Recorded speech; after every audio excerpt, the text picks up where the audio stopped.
I did some research with the city of Carterville, Tennessee, which I'm familiar with. In 1970, 71, 72 time frame, it was about like Hickory Creek.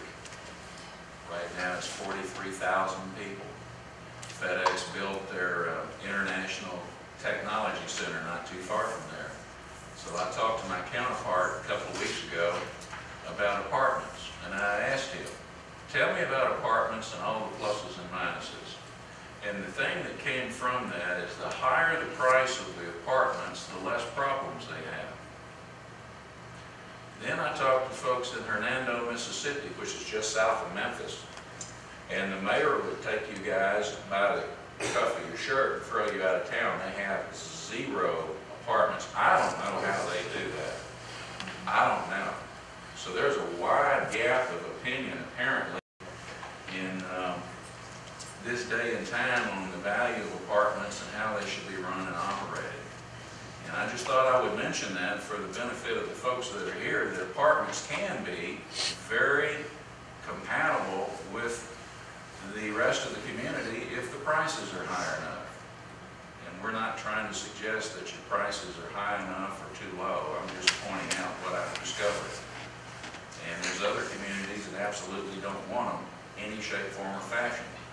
So somewhere in between is something that makes sense, and I don't know that I know what that is at this point. How many folks, as the plan is laid out, do you think will be in these apartments if it were to be approved?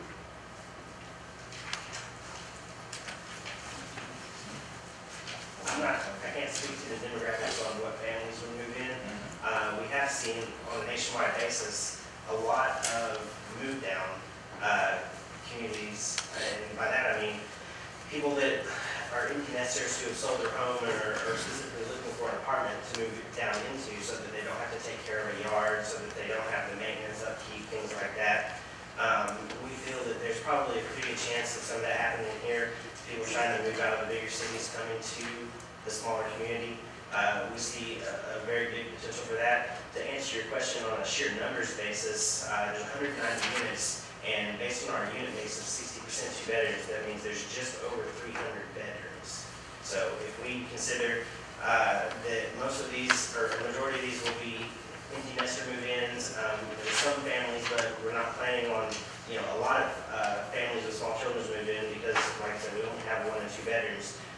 So we don't see, a potential for a large number of big families moved in, but there are 304 total bedrooms in the 190 units. Thank you.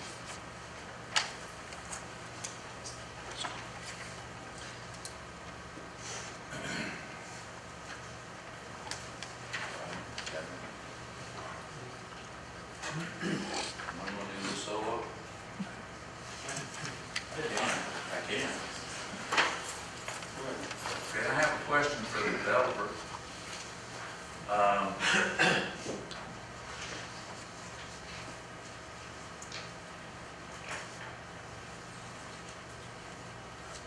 Your presentation, and based on the testimony that we've heard, assumes that the drainage issue is going to be handled if we approve this. Somehow it's magically going to be handled. And how can we place some condition that will assure that if this were approved, we wouldn't have a drainage problem? Because this is a big problem. I think you know that. I guess you're aware we have an express pipe that down the street a ways and goes all the way to the lake to deal with drainage. And one of the things that has been contemplated is for you to ante up some money to make that bigger, to be a part of the solution, to make sure you're not a problem. Okay? That was one of the civil engineering suggestions. Okay? So there's probably 2 ways to solve the problem. What would you think if we were to table this and request that you come back with the hydrology calculations and an estimate of cost to verify that what you think is going to be an easy problem can actually be solved? What would you think of that? want you to discuss that a little bit first, but. I mean, we could take a 5-minute break to let you guys go outside and talk about it, if you'd like to do that. I mean, I know that puts you on the spot, and I'm trying to think of everybody's interest here. You know, I mentioned from a civil standpoint, I mean, we talked with Dan Bond, and we really can't speak to the existing problems that surround our site. And our site is currently undeveloped, so its drainage condition hasn't changed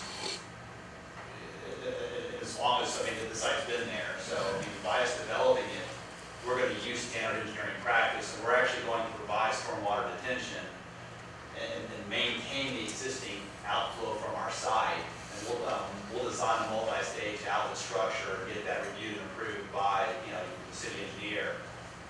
We use standard engineering practice, so I can assure you on that. We're very sensitive to the scrutiny that you guys are placing on the drainage. So I can assure you that you know, we're going to handle that. What falls on our side. Well, it occurs to me that if we approve it, we're sort of operating on good faith and all that kind of stuff. And the problem that I have is that the weather in Texas is bizarre at times, and we could have 300-year events in a period of 10 days. What's that going to do to the drainage across the street? And we say, oh, we've designed it to a 100-year event. I'd like to see the hydrology counts. I'd like to see Dan and Bond review this thing before we sign up to say, yeah, and aggravate to some of our citizens and hope that they'll have faith in our concept that, you know, what you've presented because of your price point really is not a problem based on my own research in Collierville, Tennessee. They have no problems with apartments. They have more problems in the neighborhoods than they do in apartments. But that's Collierville, Tennessee. But the price points are up. It's a nice area like our town. That's why I chose it. What would you think of that? I mean, if you want to go outside and talk about it for 5 minutes, be my guest. But this is very serious stuff here. It is very serious. And the city has an issue right now. We're aware of that. We're also aware that they are currently working on a drainage plan to pick up the streets and stuff that's currently flooding through there. My understanding is there's a couple of easements that they're still needing to acquire so that they can get that done. Some of the drainage issue that is currently on this are happening downstream from this point. I don't know how this happened, but we were just looking at it. Point Vista, the left-hand, or the westernly most lane currently is completely draining onto that property at this point and filling up that pond. Somebody had, there used to be a berm or a dirt berm built up there by that child care center. Somewhere or another, it looks like somebody cut it out. I don't know if that was built. Pardon?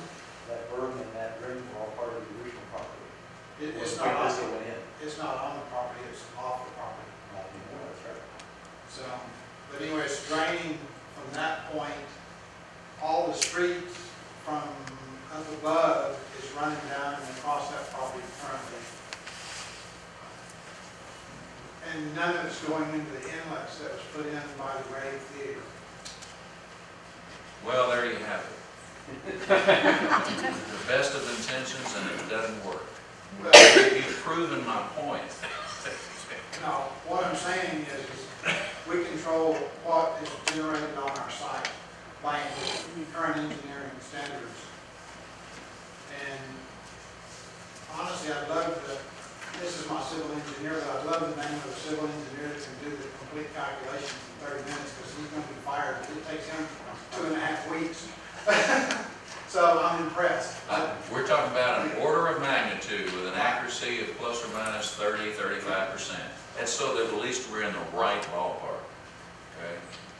That's what I'm talking about. To put it in perspective from the area going back, I did a 26-acre site where we had a pond that was 1 acre. This site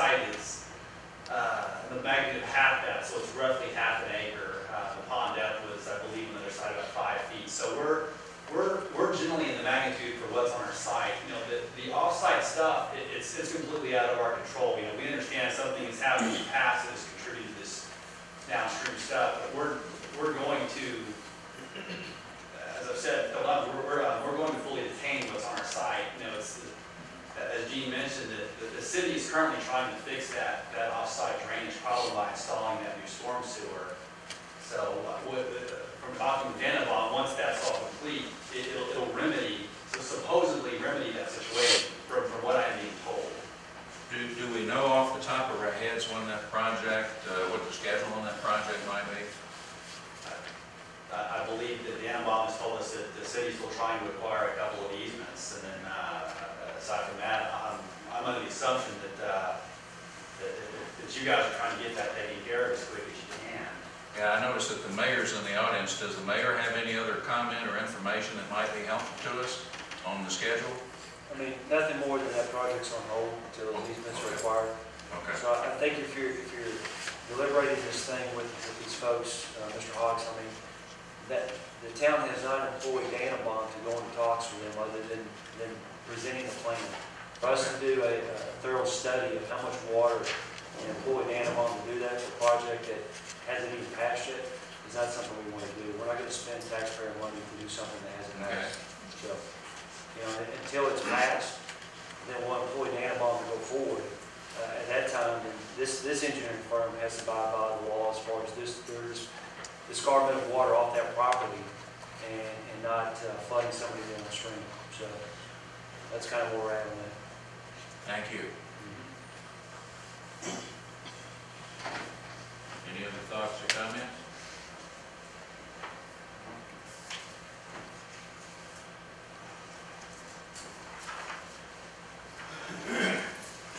Concerns that have been identified to include compatibility with long-term plan, traffic plan, with respect to current transportation needs, traffic impact study, parking, commercial space, lighting, any other concerns that we can think of that should be addressed. My only concern is that traffic impact, making sure you don't pull it out without blocking what it is. I'm sure it says that that won't block it. That seems like a. Well, the graphic visual looks a little short, but that's not an approved engineering drawing or architectural plan.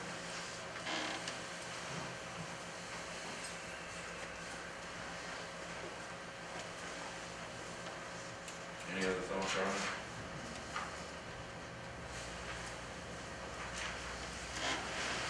What is the commission thinking on this? Folks in the neighborhood don't want it, and there's some issues that we have concerns about. So what do we do? I don't know how to read the turnout tonight either. We've got two people, and every time we've had this come up, there's been. I don't know, maybe they didn't realize it was coming up. That's, maybe they're okay with it. I don't know. That's, I just, I hate to assume anything. Yeah, one of those meetings, I was glad they didn't tar and feather every one of us.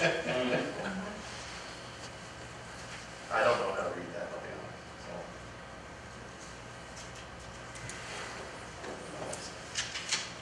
And I think it would be rather